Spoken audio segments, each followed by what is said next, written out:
Hi! In front of me is POCO X3 GT, and today I would like to show you how you can use one-handed mode.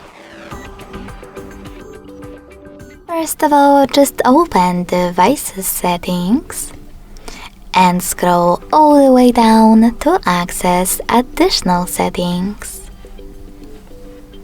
Now click on one-handed mode and tap on this switcher next to it to activate it.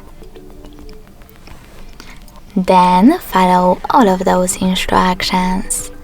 Turn on one-handed mode by swiping left or right from the center of the navigation panel.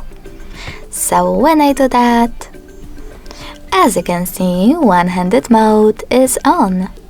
If you wish to go back, you can swipe up or click on this gray area. To disable one-handed mode completely though, click on this switcher next to one-handed mode feature.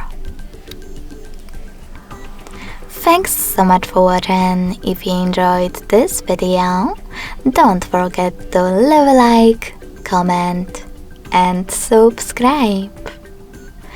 Bye!